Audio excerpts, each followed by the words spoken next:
Good morning guys. अब हम निकल रहे हैं अपने फाइनल डेस्टिनेशन, अपने घर की तरफ, हरिद्वार। तो अभी होटल से चेकआउट कर दिया, बस सामान वामान सब लोड कर दिया, बस निकलना है। तो उससे पहले ही शूट कर रहा हूँ। और जो रूट मैं लूंगा by Delhi Mumbai expressway, फिर फरीदाबाद बाईपास होते हुए और गाजियाबाद बाईपास होते हुए मेरठ एक्सप्रेस वे पे चढ़ूंगा और फिर हरिद्वार जाऊंगा। अभी तो यही मैप ले रहा हूँ, अगर आगे कोई चेंज होता है, कुछ होता है, कुछ भी चेंजेस होते हैं तो आपको अपडेट करता रहूंगा। आप बने रहिए मेरे साथ। अगर चैनल पर नए हैं तो चैनल को सब्सक्राइब करिए, वीडियोस को लाइक करिए और शेयर करिए। तो चलो चलते हैं हरिद्वार की ओर। हर हर गंगे हर हर महादेव। तो फाइनली हम लोग जयपुर सिटी को क्रॉस करते हुए जयपुर बांदीकुई एक्सप्रेसवे पे चढ़ गए और यहाँ से जो हरिद्वार दिखा रहा है 477 किलोमीटर दिखा रहा है और टाइम दिखा रहा है अराउंड 7 आवर्स। तो ट्रैफिक बहुत था सिटी में, काफी ज्यादा ट्रैफिक था और बहुत ही ज्यादा गंदा वाला ट्रैफिक था। ऐसा नहीं रेड लाइट का ट्रैफिक, वो रेड लाइट का ही ट्रैफिक था बट बहुत गंदा ट्रैफिक था। बट चलो कोई नहीं, हम फटाफट निकल आए। तो ये हमारी इस गुजरात ट्रिप का लास्ट फेज है और जिसमें हम अपने घर को वापस यानी हरिद्वार को वापस लौट रहे हैं। तो अभी तक की जनवरी बहुत बढ़िया रही है। होटल का स्टे कल जयपुर का बहुत बढ़िया था और प्राइस भी ठीक था होटल का, हमें 2500 में मिल गया था। बाकी आप बने रहिए हमारे साथ।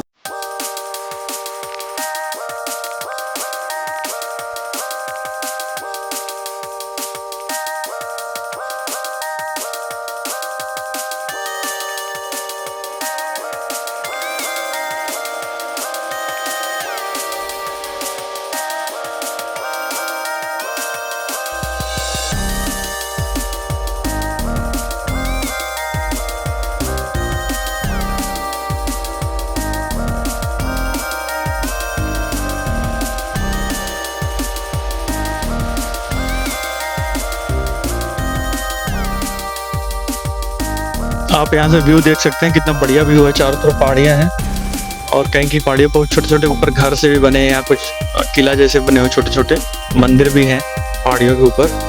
तो बहुत बढ़िया व्यू है यहाँ से ये। और आप ये एक्सप्रेस वे अल्टीमेट है और इस एक्सप्रेस वे पे जो स्पीड लिमिट है वो 100 की है। दिल्ली 276, मुंबई 1299।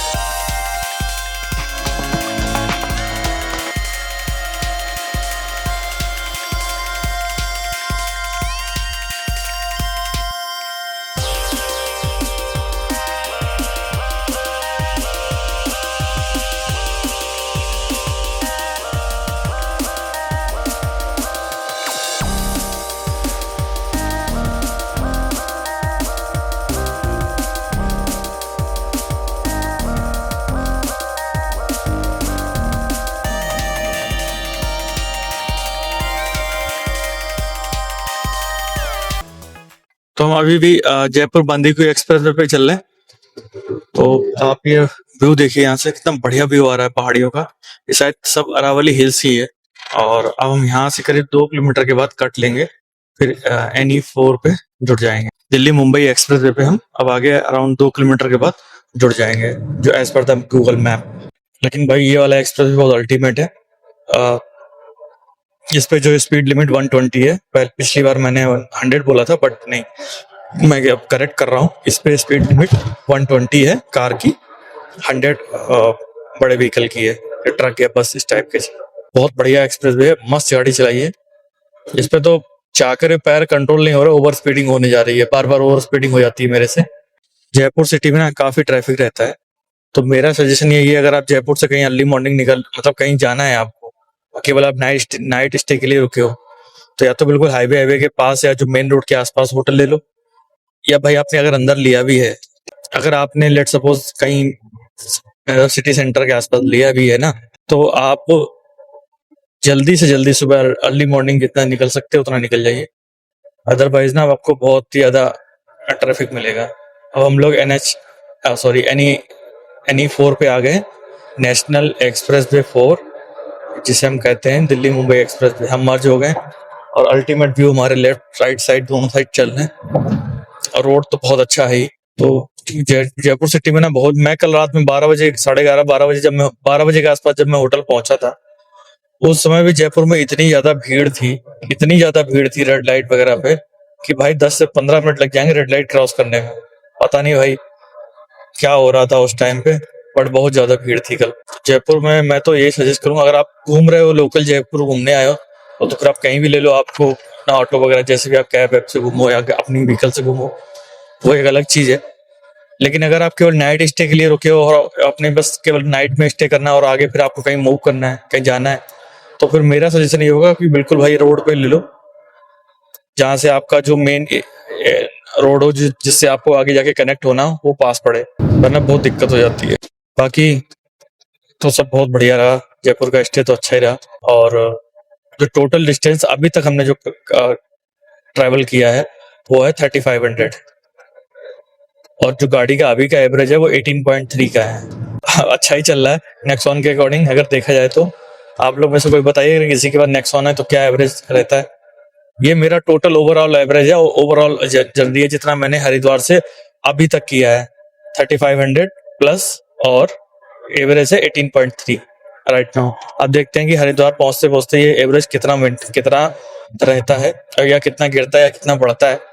क्योंकि अभी हम जब दिल्ली वगैरह उधर साइड फरीदाबाद साइड एंटर करेंगे तो मुझे लगता है वहाँ पे ट्रैफिक मिलेगा ही मिलेगा, तो वहाँ पे देखना पड़ेगा कि गाड़ी एवरेज कैसे मेंटेन रखती है। ये अपना जो लंच का जो मैं सोच रहे हैं वो उधर ही अपनी तरफ ही करेंगे, हरिद्वार हाईवे पे ही, क्योंकि वहाँ के ढाबे हमें को पता हुआ है, सारा पता है कि कहाँ पे करना है, कौन सा अच्छा है कौन सा नहीं, तो वो तो हमने वही डिसाइड किया है। तो हमने होटल से सुबह ब्रेकफास्ट नहीं किया था, हमारे पास जो अपना स्नैक्स वगैरह थे वो हमने चाय के साथ बस खाए पिए और फटाफट निकल दिए थे वहां से, क्योंकि लेट हो रहा था। हम ऑलरेडी 10 बजे तो निकले थे, क्योंकि रात में लेट चेक इन हुआ, फिर लेट सोए तो फिर आँख ही नहीं हुई। तो अभी थोड़ा सोच रहे हैं कहीं ब्रेकफास्ट के लिए कहीं रुकेंगे, देखते हैं कहीं दिल्ली मुंबई एक्सप्रेस वे पे अभी जो पहला ब्रेक एरिया आएगा रेस्ट हाउस, वहीं पे रुकेंगे। और सोच रहे 1500 रुपए का तेल भी डला लेंगे, क्योंकि वैसे जयपुर में बहुत महंगा है, मतलब राजस्थान में महंगा है, बट देखते हैं जरूरत पड़ेगी तो डला लेंगे, अदरवाइज तो अपना उत्तराखंड वाला रूट तो है ही, वहां पे डला लेंगे। वैसे अभी तो मेरी जो कैपेसिटी दिखा रहा है फ्यूल की वो अराउंड 50% है, तो दिक्कत होनी नहीं चाहिए, बट फिर भी 1500 का डलवा लेंगे तो कोई दिक्कत होगी नहीं। अननेसेसरी रिस्क क्यों लेना रोड पे। ताकि आप हमारे चैनल को सब्सक्राइब करिए, लाइक करिए वीडियोस को और शेयर करिए, और आप हमें कमेंट करके बता सकते हैं कि हमें नेक्स्ट ट्रिप कहाँ की प्लान करनी चाहिए। आप लोगों के सजेशन के अकॉर्डिंग हम जरूर उस चीज़ को प्लान करेंगे। ये हमारी बहुत बड़ी रोड ट्रिप थी, मतलब इससे पहले तो मैं जैसे पहले भी बता चुका हूँ कि मैं कभी नहीं गया इतनी बड़ी रोड ट्रिप पे, तो लग रहा था कि भाई करीब 4000 के आसपास हम आने जाना हो जाएगा। कैसे होगा, कितना टाइम लगेगा, कैसे मैनेज करेंगे, एक दिन में हम कितनी गाड़ी चला पाएंगे, बहुत सारे क्वेश्चंस थे माइंड में। कुछ क्वेश्चन के जवाब थे भी, जैसे मुझे पता था कि मैं 500-600 किलोमीटर तो एक दिन में चला चुका हूँ गाड़ी, 500 प्लस तो मैं चला ही लेता हूँ, कोई दिक्कत नहीं थी। तो वो था कि हाँ चलो 500 किलोमीटर के या 600 किलोमीटर तो चला ही सकता हूँ, लेकिन और चीजें नहीं पता थी एक्चुअल में चला पाएंगे। एक दो बार चलाया है, कहीं गए जैसे कानपुर गए हरिद्वार से तब चलाया है, प्रयागराज गए थे तो भी चलाया था, जब कुंभ नहाने गए थे तो आइडिया था, बट यही था कि एक्चुअल में वो वर्क करेगा नहीं करेगा इस ट्रिप में, वो नहीं समझ में आ रहा था। तो वो चीजें काफी क्लियर हो गई हैं, आराम से गाड़ी चला ली, स्टे भी ले लिया, उसके बाद नेक्स्ट डे फिर चला ली। तो जितना हमने जो प्लान करके गए थे कि इस दिन को हमको यहाँ जाना है, इस दिन को यहाँ जाना है, यहाँ से इस दिन वापसी करनी है, रास्ते में ये चीज घूमनी है, एग्जैक्ट मेरा वही प्लान हुआ है। सब कुछ प्लान के अकॉर्डिंग है, मेरा एक स्टेप भी बिना प्लान के नहीं हुआ है, सब कुछ वैसा ही चला। तो इसका मतलब जो मैंने स्टार्टिंग में जितना एनालिसिस किया था ट्रिप के लिए वो मेरी बिल्कुल परफेक्ट बैठी है, कि मुझे पता था कि मुझे फ्राइडे तक लौट के आना है या जो भी है, तो वो सब मेरा वैसा ही चल रहा है। फ्राइडे को जाना, फ्राइडे को आना, या मुझे 2 दिन वहां रुकना है, 1 दिन यहाँ रुकना है, 2 दिन यहाँ ट्रेवल करना है, 1 नाइट यहाँ स्टे करना है, 1 नाइट वहां स्टे करना है, एकदम एग्जैक्ट मेरा मैच कर रहा है। तो मतलब ठीक है, अब अगली नेक्स्ट टाइम से जब भी किसी ट्रिप में जाएंगे तो और मजा आएगा, क्योंकि अब आइडिया हो गया है, चीजें पता चल गई, हर ट्रिप में पता चलती रहती है कैसे चीजें मैनेज करनी, क्या चैलेंजेस आ सकते हैं, तो थोड़ा और हर बार के लिए प्रिपेयर रहते हैं। जैसे पिछली बार मैं गया था सालासर, तब मेरे साथ कुछ इश्यूज हुए थे, तो मुझे पता नहीं था कि ये सब चैलेंजेस आएंगे या इन चीजों की मुझे जरूरत पड़ेगी, है ना। तो वो इस बार नहीं हुई, क्योंकि मैं इस बार प्रिपेयर था, वो चीजें नहीं हुई। हाँ, कुछ 1-2 चीजें और एक्स्ट्रा हुई हैं, वो मैं आपको बाद में शेयर करूंगा। मैं एक फाइनल कंक्लूजन वीडियो भी डालूंगा जिसमें पूरा एक्सपीरियंस मैं गुजरात का शेयर करूंगा, और क्या क्या रोड्स क्या सारा कुछ, वो एक फाइनल वीडियो होगा हमारा, वो मैं लास्ट में डालूंगा। तो वही है कि जब मैं निकला तब पता चला कि क्या क्या चीजें और चाहिए होती हैं सालासर में, तब यहाँ मैंने वो चीजें फुल कर दी। उसके बाद भी मुझे लगा कि नहीं, एक दो चीज और होनी चाहिए थी, तो फिर कभी नेक्स्ट ट्रिप पे निकलेंगे जब, तो वो चीजों को वहां पे लेके चलेंगे या उन चीजों का ध्यान रखेंगे। तो यही है, जब चलेंगे तभी इस चीज का आइडिया लगता है। तो हमने यहाँ से अपने गुड़गांव साइड के लिए कट ले लिया एक्सप्रेस वे पे। हमें बड़ौदा तरफ जाना नहीं था, तो हमने लेफ्ट लेके हम नीचे मर्ज हो गए दिल्ली अलवर साइड। तो भैया आप लोग मुझे शेयर करिए कि नेक्स्ट ट्रिप हमें कहाँ बनानी चाहिए। हाँ, माउंटेन्स की शेयर मत करिए, क्योंकि माउंटेन्स में मुझे गाड़ी चलाने का भी एक्सपीरियंस इतना है नहीं, तो वो मैं अवॉइड ही करता हूँ। हाँ, बट मैं ट्राई करूंगा उसका भी, लेकिन अभी नहीं, अभी मैं और जगहों को एक्सप्लोर करना चाहूंगा। तो आप लोग अगर किसी के मन में कोई आइडिया आप देखना चाहते हैं कि मैं कौन सी नेक्स्ट रोड ट्रिप पर जाऊं, तो शेयर करिए अपने कमेंट्स। बाकी बने रहिए हमारे साथ हमारे फाइनल फेज के वीडियो में। तो ये 2 किलोमीटर पर एक रेस्ट हाउस आ रहा है, तो देखते हैं वहां पर क्या व्यवस्था है, क्योंकि इससे पीछे वाला जो रेस्ट हाउस निकला था उसमें तो भाई कुछ था नहीं, वो भी इन प्रोग्रेस ही लग रहा था, तो वहां तो नहीं रुके। बट जो आगे आने वाला है यहाँ पर देखते हैं क्या ऑप्शन है, कुछ चाय वगैरह मिले तो पी जाए, कुछ हल्का फुल्का खाना भी खाया जाए। ये सब बाराबरी हिल्स ही चल रही है भाई, लेफ्ट साइड में जितनी भी है, जितनी भी पहाड़ियां हैं, ये राजस्थान की सब बाराबरी हिल्स ही हैं। तो ठीक है भाई, हम यहाँ से लेफ्ट ले लेते हैं। यहाँ पे है कुछ खाने पीने का, याद आ गया, क्योंकि मैं लास्ट टाइम जब सालासर से आ रहा था तब मैं इसी हाईवे से आया था, तब यहाँ पे रुका था। चलिए आगे पेट्रोल पंप तो है यहाँ पर, खाने पीने का भी अच्छा ऑप्शन है, तो एक देख लेते हैं यहाँ पर। तो हम लोग हाईवे किंग पर रुक चुके हैं, और आप देख सकते हैं यहाँ का हाईवे किंग के अलावा यहाँ और भी ऑप्शन है खाने पीने के लिए, और पार्किंग का भी अच्छा स्पेस है। हमने यहाँ पे ये सोलर लाइट लगी है, उसके नीचे अपनी गाड़ी पार्क कर दी है, तो धूप भी नहीं लगेगी और गाड़ी भी आराम से सेफली खड़ी है। तो ये बहुत अच्छा ऑप्शन मिल गया मुझे पार्किंग का यहाँ पर। तो खाना पीना करने के बाद हम लोग निकल चुके हैं अपने, निकल क्या चुके हैं, हम लोग मर्ज हो चुके हैं अपने फिर डेस्टिनेशन हरिद्वार के लिए,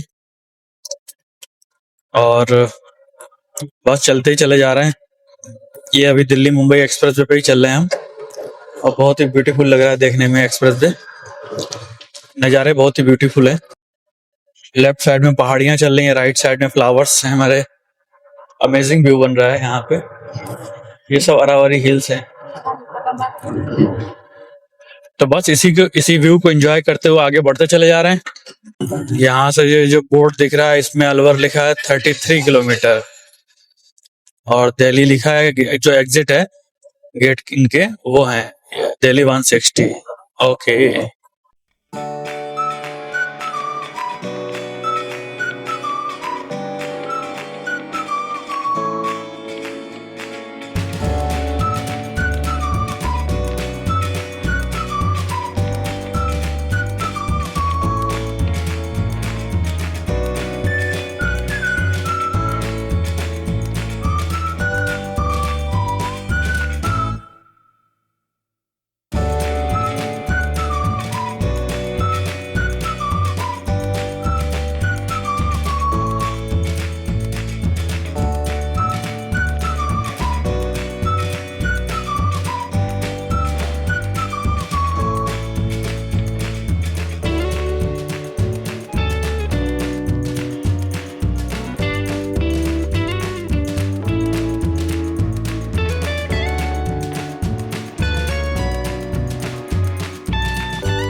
अभी आप देख सकते हैं ये एवरेज आ रहा है गाड़ी का 18.5 का अप्रॉक्स, और जो हम डिस्टेंस टोटल कवर कर चुके हैं वो 3600 से ज्यादा है।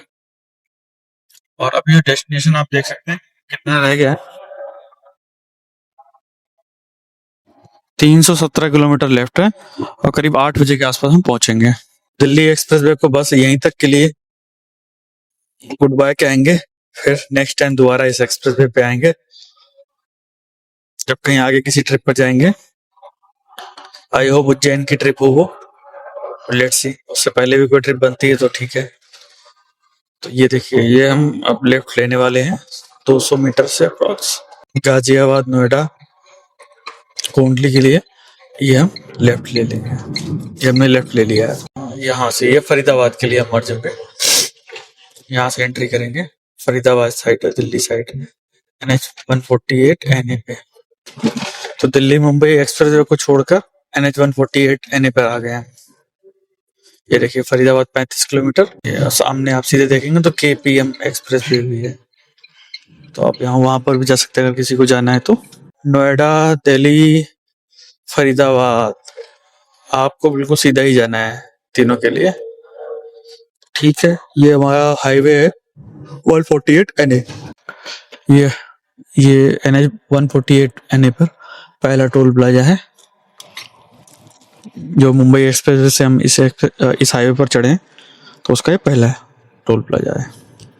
अभी हम उस लाइन में लगे थे राइट साइड, तो वो बंद थी, लेफ्ट चल रही थी, हम लेफ्ट में आ गए तो राइट चलने लगी है।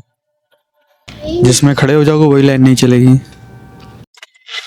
पापा ये गाड़ी क्यों चेक करता है? एंट्री करता है कि आप आए हो यहाँ पर, यहाँ पर नो एंट्री होगी। चेक करता है कि आप आए हो तो एंट्री करा के अंदर जाइए, और नहीं आए हो? नहीं आए तो नहीं एंट्री करेंगे। ये हाईवे सीधे आपको दिल्ली नोएडा और गाजियाबाद तक ले जाता है, तो अगर आपको दिल्ली नोएडा गाजियाबाद जाना है तो आपको यही हाईवे पकड़ना होगा NH 148। बहुत अच्छे से गाड़ी चल रही है और मजा आ रहा है गाड़ी चलाने में इस हाईवे पे। अभी तक मुंबई एक्सप्रेसवे पे चल रहे थे तो वहां पर ट्रैफिक तो कुछ था ही नहीं, तब यहाँ कोई राइट से ओवरटेक कर रहा है, कोई लेफ्ट से कर रहा है, तो नींद वगैरह सब चलेगी। तो अगर देखा है तो 8 डेज कंप्लीट हो जाएंगे आज मुझे। फ्राइडे को मॉर्निंग में निकले थे, फ्राइडे की नाइट में यहाँ आज पहुंचेंगे हरिद्वार। तो काफी लंबा ट्रिप हो गया ये। इतने लंबे ट्रिप से तो हम शायद नहीं जगन्नाथपुरी गए थे हम, इतना लंबा।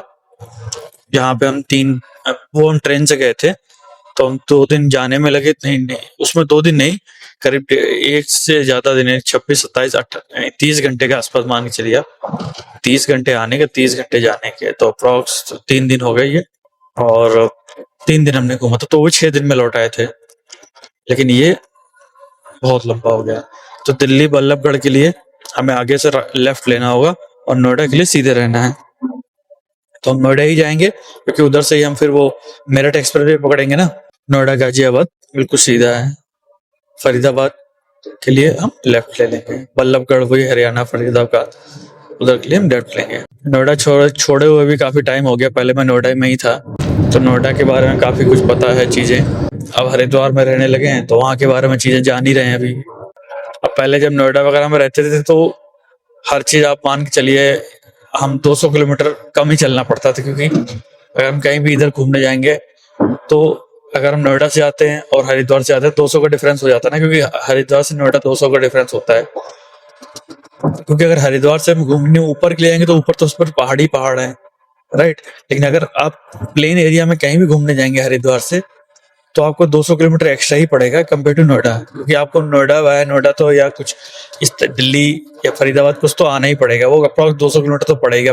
तो अगर आप नोएडा से जाते हैं तो आप बहुत ईजी 200 किलोमीटर का आपका डिफरेंस कम हो जाएगा। लेकिन जब हम रहते थे नोएडा में तब मैंने ऐसा कुछ प्लान था नहीं यूट्यूब वगैरह का, तो हम अब हरिद्वार रहने लगे तो एक ये डिसएडवांटेज हो जाता है कि हम 200 किलोमीटर हमेशा एक्स्ट्रा ही रहता है हमारा। बट कोई नहीं, हम हरिद्वार में बहुत अच्छे से रह रहे हैं कंपेयर टू नोएडा में। तो जो फरीदाबाद में अमृता हॉस्पिटल है वो यहीं से लेफ्ट आप ले लेंगे तो आपको अमृता हॉस्पिटल भी मिल जाएगा और हम सीधे जा रहे हैं नोएडा के लिए। फरीदाबाद को बस हम लोग ऊपर ही ऊपर बाईपास कर रहे हैं इस हाईवे के थ्रू। कई सारे कट हैं फरीदाबाद में अंदर जाने के लिए बाया सेक्टर, जैसे नीलम चौक जाना तो नीचे कट था लेफ्ट, सेक्टर्स थे 21-22 जो भी हैं, उनके लिए कट अलग अलग थे। तो फरीदाबाद में अलग अलग एंट्री एग्जिट कट है यहाँ पर। जिस एरिया में आपको जाना हो उस हिसाब से जो आपके लिए बेस्ट कट हो या एग्जिट एंट्री वाला जो भी जिस एरिया में आपको फरीदाबाद के जाने, जैसे मान लीजिए अमृता हॉस्पिटल साइड जाना है, तो आप पहले जो कई सारे कट पड़े हुए हैं वहां ना लेके ये वाला कट ले लें, जो भी आया निकल के गया जस्ट।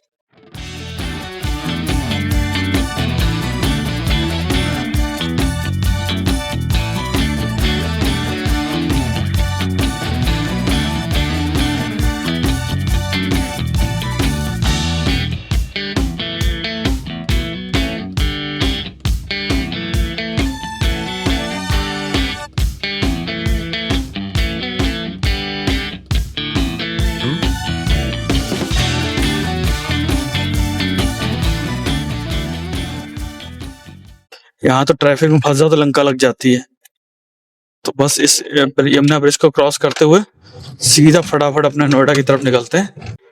भाई जरा सा अगर 10 सेकंड लेट हो जाते तो पीछे लाल बत्ती पे बहुत बुरा फंसते, बट लकीली हम निकल आए। ये सीधे Yamuna expressway, eco expo mart, Pari Chowk, greater Noida, ये सब ठीक है। हम भी सीधे चलते हैं। अब यहाँ से हमको लेफ्ट रखना है और नोएडा में मजे करने हैं। तो हम आ गए अपने शहर, पुराने शहर जहाँ हम पहले रहते थे, नोएडा में। नोएडा का इस्कॉन टेम्पल मेरे राइट में। जय हो जय हो। दिल्ली मेरठ एक्सप्रेस वे पे चढ़ गए और अब इसको मेरठ तक इस पे चलेंगे, उसके बाद इसको एग्जिट करते हुए हरिद्वार हाईवे पे मिल जाएंगे। तो आज मुझे इस एक्सप्रेस वे पे भी काफी ट्रैफिक लग रहा है, पता नहीं क्या है, पर ट्रैफिक कुछ ज्यादा ही है। आपने देखा ये सीधा रोड हरिद्वार के लिए जा रहा है। अब एक ट्रैफिक थोड़ा डिवाइड हुआ है,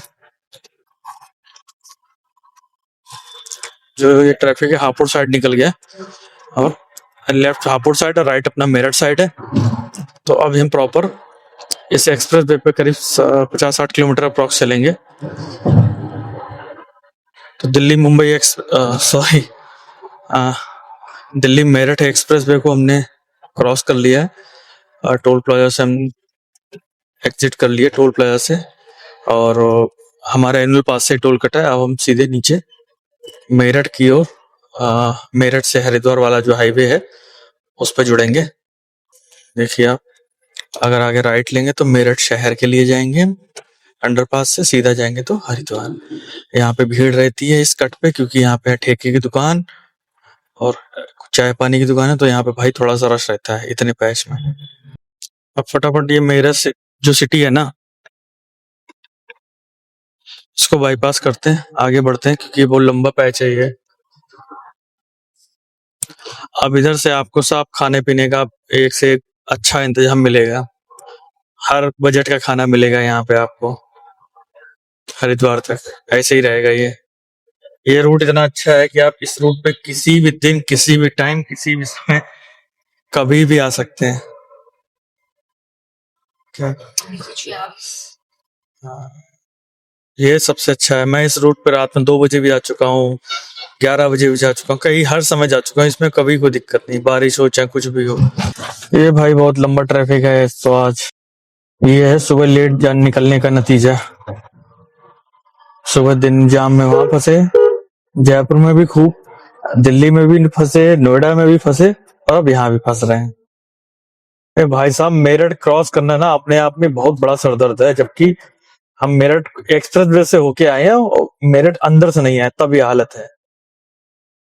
यह भी सब मेरठ ही चल रहा है। अब देखिए ऊपर मेट्रो का ये ब्रिज आप देख रहे हैं, आगे मेट्रो स्टेशन है, देखिए कौन सा है, पीछे मेरठ नॉर्थ करके निकल चुका है। अभी आपको दिखाता हूं मैं, सच में आप इरिटेट हो जाओगे। हाईवे इतना पतला है कि आप ओवरटेक नहीं कर सकते हो, साइड में देख रहे हो आप ओवरटेक नहीं कर सकते हो, जगह ही नहीं है। ये देखिए मोदीपुरम है ये मेट्रो स्टेशन, अभी भी मेरठ ही चल रहा है ये सब। इतना तो जयपुर से आने में थक गया, इतना ये दिल्ली से यहाँ तक आने में थक गया हूं मैं। चलो क्या ही कर सकते हैं। देखिए है मेरठ खत्म हुआ, अब आप देखिए ट्रैफिक यहाँ पे, अपने आप आपको कम लग रहा होगा। देखिए देखिए टोल प्लाजा दीजिए, ये जो आप इतना चल के आए ना, इसका आपको यहाँ पे भुगतान करना होगा। जो आपको ब्रांडेड रोड दिए इन्होंने, उसका आप आगे भुगतान करिए। यहाँ पर मैं गांधीनगर अहमदाबाद इतने पीक टाइम से निकला, लेकिन जिस तरीके का यहाँ का ट्रैफिक मैंने देखा ना, एक तो दिक्कत ये ट्रैफिक तो चलो ठीक है, रॉन्ग साइड आते हैं। इसी ट्रैफिक में देख रहे हैं जब जाम लगा उधर से भी रॉन्ग साइड चलते चले आ रहे हैं, और कोई मना करने वाला नहीं है यहाँ पे। तो हम लोग एक टी ब्रेक के लिए रुके थे। ये वृद्ध शिवा ढाबा मामा यादव, आप देख सकते हैं मेरे पीछे, यहाँ पर रुके थे और काफी बढ़िया बना है। आपको दिखाता हूँ अच्छे से।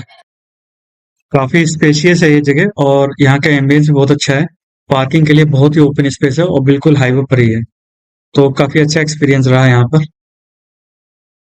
भाई हो गया हमारा चाय पानी, आप फटाफट चलते हैं यहाँ से और फिर हरिद्वार ही घूमते हैं डायरेक्ट। बीच में हो सकता है ऑफिस की एक मीटिंग होगी, वो मुझे अटेंड करनी होगी, शायद मैं ब्रेक, अदरवाइज तो हरिद्वार ही। भाई लोग आज बहुत ज्यादा ट्रैफिक है भाई। मेरठ एक्सप्रेस वे से उतरते ही और ये अभी तक मुजफ्फरनगर तक हालत खराब हो गई है, आपने देखा ही होगा। इतना तो मैं पूरे दिन नहीं थका जितना इतनी देर में थक गया हूँ। हालत खराब कर दी इन्होंने तो बिल्कुल, आज हद से ज्यादा भाई ट्रैफिक है। और रोड बहुत पतला हाईवे है, ये केवल 2 ही लाइनें हैं बस। तो इसमें आप ओवरटेक करने में आपको परेशानी होगी, ओवरटेक नहीं कर पाओगे, ये हालत है। यहाँ से आपको 99% ओवरटेक लेफ्ट से करना पड़ता है, क्योंकि जो राइट नहीं चलता वो हटता ही नहीं है। देखिए आप मेरे सामने सब लेफ्ट से ओवरटेक कर रहे हैं, क्या करें, राइट वाला हटेगा ही नहीं, उसको लाइन मिल गई वो वही पकड़े रहेगा। देखिए सब, देखिए मेरे से भी लेफ्ट कर रहे हैं सब ओवरटेक, मैं क्या करूं बताइए। तो भाई बहुत सेफली ड्राइव करें इस हाईवे पे। आज तो कुछ ज्यादा हालत खराब है। देखिए ये हालत है, पूरा अकेला रोड यही घेर के चल रहे हैं, कोई ना कहने वाला ना कोई सुनने वाला।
वेलकम टू उत्तराखंड, देवभूमि उत्तराखंड में आपका स्वागत है।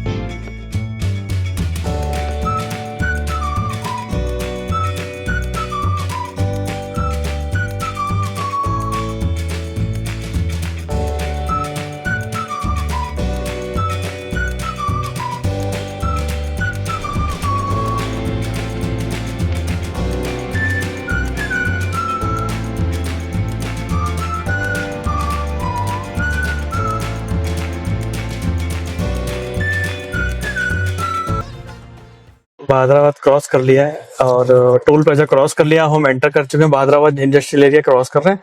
तो ये जो आपने पहले पुल देखा था, ये पुल देखा, ये दोनों गंगा जी के पुल हैं।